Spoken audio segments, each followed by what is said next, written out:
नमस्कार दोस्तों, cogent IAS में आपका स्वागत है। अभी पॉलिटी के अगला चरण में हम लोग बात करेंगे आर्टिकल 12 के बारे में। इससे पहले ऑलरेडी हम लोग पढ़ चुके थे। अब आर्टिकल 12 जो इंगित करता है, आर्टिकल 12 खास करके आर्टिकल 12 की बात करेंगे। तो ये क्या हो गया आपको दोस्तों, आर्टिकल 12 जो आपको डिटेल से अध्ययन कराता है, जो आर्टिकल 12 को, ठीक है, यहाँ 12 लिख देते हैं। तो 12 का जो अंकित करता है भाग्य, इसका जो है दोस्तों भाग्य 3, ध्यान रखिएगा, भाग्य 3। अब क्यों पढ़ना जरूरी है थोड़ी देर में आपको क्लियर हो जाएगा। इसमें एक शब्द आएगा राज्य शब्द। क्या आएगा? राज्य शब्द। ठीक है, आर्टिकल किसको परिभाषित करता है? राज्य शब्द को परिभाषित किया गया है। इसके तहत जब राज्य कोई जब बात आएगी, जब स्टेट की बात की जाएगी, तो स्टेट का मतलब यहाँ कोई इंडिया के स्टेट की बात नहीं करेंगे। इंडिया का स्टेट का मतलब क्या हो गया? यूपी, बिहार या राजस्थान, इसकी बात नहीं किया जाएगा। ये बात किया जाएगा किसकी? India as a state. तो जब कोई भी स्टेट बनेगा दोस्तों, तो जो भी कोई राज्य जब बनेगा, तो राज्य बनने के लिए 2-3 संकल्पना की आवश्यकता होता है। ये कौन कौन होता है वो थोड़ा देखेंगे। क्या क्या आता है इसमें? कौन कौन सा? भारत, क्या जाएगा पहले? भारत सरकार तथा सांसद, ठीक है। दूसरा क्या हो जाएगा? ये पहला हो गया। दूसरा क्या होगा? प्रत्येक राज्य की सरकार, क्या हो जाएगा? प्रत्येक राज्य की सरकार तथा विधानमंडल, याद रखिएगा, क्या? विधानमंडल, ठीक ही हो गया। और तीसरा जो इम्पोर्टेंट जो 3 तत्व हो गया दोस्तों, कि भारत राज्य क्षेत्र के भीतर सभी स्थानीय प्राधिकारी, भारत, ठीक है, राज्य के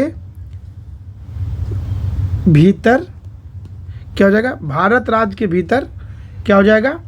सभी, क्या हो जाएगा? सभी स्थानीय प्राधिकारी। जैसे क्या हो जाएगा आपका? जैसे हो गया नगर पालिका, जिला पंचायत।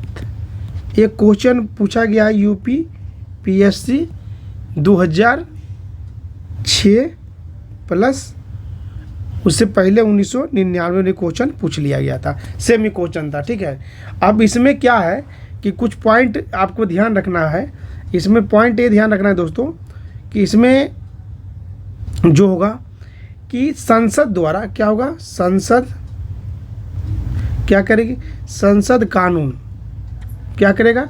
संसद कानून बनाकर, संसद क्या करे? कानून बनाकर समय समय पर क्या करेगा? समय समय पर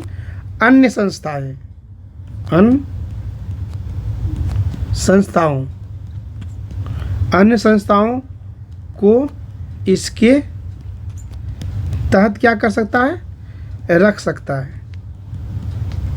सकती है। जैसे एग्जांपल देख लो, क्या तो LIC, ठीक है, ONGC विश्वविद्यालय। जब विस्तार से आगे पढ़ेंगे तो ये सब सारी चीज़ें आपको क्लियर होगा। ये टोटल ये क्या करेगी? ये राज्य के अंतर्गत ये रख सकता है। अब विश्वविद्यालय वाला क्वेश्चन पूछ दिया था 1900, पूछा था UPPCS 1993 में, UPPCS का ये क्वेश्चन था। LIC पूछ लिया था 1998 में, ये जब पूछा था UPPSC का ये पूछा हुआ क्वेश्चन है। तो इस तरह से चीज़ें को आपको ध्यान में रखने की आवश्यकता है, जो कहीं न कहीं आपको हमेशा क्वेश्चन पूछेगा। अब किसी तरह फॉर्म बनाना है तो इसी तरह बात आ जाएगा। तो इस तरह चीज़ें जो कि बात के मतलब किस में डील करता है? आर्टिकल 13। अब आगे जो हम लोग पढ़ेंगे दोस्तों, वो पढ़ेंगे आर्टिकल 13 आगे। आप इससे पहले हम लोग क्या पढ़े थे? आर्टिकल 12 पढ़े थे। तब क्या पढ़ेंगे हम लोग? आर्टिकल 13 देखने की कोशिश करते हैं, ठीक है। तो आर्टिकल 13 क्या कहता है, इसमें क्या कौन कौन सी चीज़ों को हम लोग ध्यान रखेंगे, ये सब चीज़ों को थोड़ा सा हम लोग समझने की कोशिश करते हैं। आर्टिकल 13 कहा गया दोस्तों कि इसमें कहा गया है कि राज्य ऐसा कोई विधि नहीं बनाएगा जो मूल अधिकारों को कम करती है या छीनती है, ठीक है ना। ऐसा होने पर सुप्रीम कोर्ट या हाई कोर्ट न्यायपालिका असंवैधानिक घोषित करेगा। डैट मीन्स क्या कह रहा है यहाँ कि मतलब इसमें कोई ऐसा विधि, मतलब कोई भी ऐसा लॉ, ठीक है ना, या कानून नहीं बनेगा जो क्या करेगा, फंडामेंटल राइट को क्या करेगा, हनन करता हो या छीनती हो, ठीक है।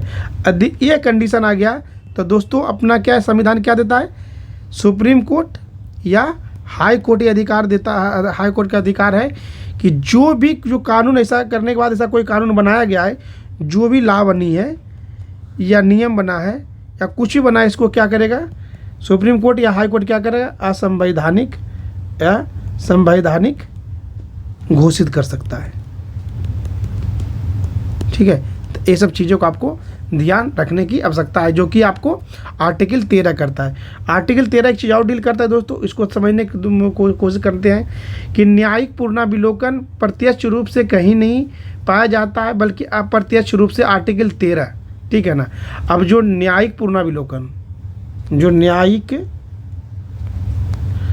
ध्यान रखिए बहुत इंपॉर्टेंट क्वेश्चन है, न्यायिक पुनरावलोकन,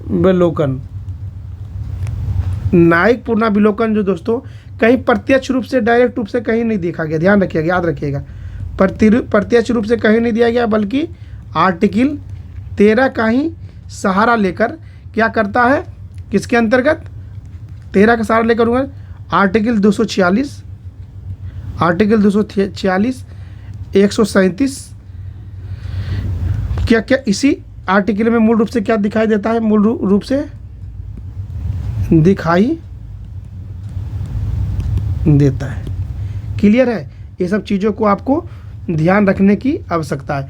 अब न्यायिक पुनरावलोकन जो लिया गया, किससे लिया गया, यूएसए के संविधान से लिया गया, ठीक है ना।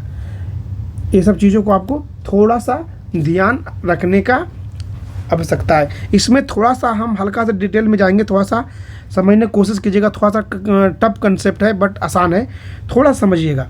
अब होगा जुडिशियली रिव्यू, जब मतलब जीआर इसको बोलते हैं, न्यायिक पुनरावलोकन को जीआर बोलते हैं, ठीक है ना। इसको थोड़ा समझिएगा।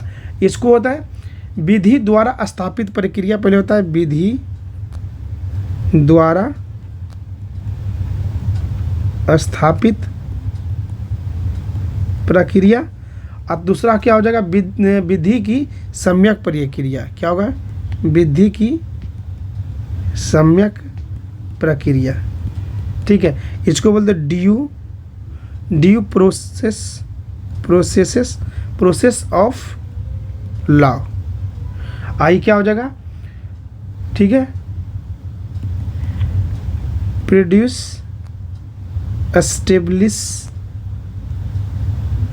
बाई लॉ, ये हो गया, दो तरीका हो गया, ठीक है। तो इसमें समझने की कोशिश कीजिएगा, ये जो विधि द्वारा स्थापित प्रक्रिया दोस्तों, इस समान रूप से कहाँ देखा जाता है, भारत में देखा जाता है। कहाँ देखा जाता है, भारत में देखा जाता है, और जबकि ये जो देखा कहाँ जाता है, यूएसए में देखा जाता है। तो क्या हो जाएगा, विधि द्वारा सम्यक प्रक्रिया किस में हो जाएगा, यूएसए में, और विधि द्वारा स्थापित प्रक्रिया क्या हो जाएगा, भारत में। भारत के साथ कहाँ, जापान डाल सकते हो। तो ये सब चीज़ें कभी कभी एग्जामिनेशन में आपको पूछ लिया जाएगा, ठीक है। तो इसको जो हम लोग बोलेंगे दोस्तों, ये जो विधि है इसको बोलते हैं natural, NATURAL justice, natural justice, या प्लस इसको बोलते हैं लेटर ऑफ लॉ। ये सब चीज़ों को आपको ध्यान रखना पड़ता है। इसमें कानून की शब्द के साथ औपचारिकता की औपचारिकता को दृष्टिगत ध्यान रखा गया है, और जबकि इसमें क्या कहता है, डायरेक्ट आर्टिकल किसका 28 को शामिल किया गया। ये छोटा सा आपको ये होगा। अब ये चीज़ क्या हो जाएगा दोस्तों, किसको बोल सकते हैं, लेटर ऑफ लॉ, ठीक है। अब लेटर ऑफ लॉ के मतलब किसे बोलते हैं, कानून का शब्द।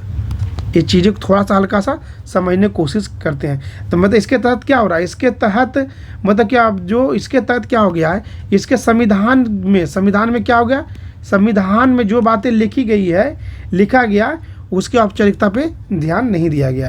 तो ये सब चीज़ों को आपको थोड़ा सा ध्यान रखने की आवश्यकता है, ठीक है। तो आई थिंक ये सब चीज़ आपको समझ में आ गया होगा, ठीक है।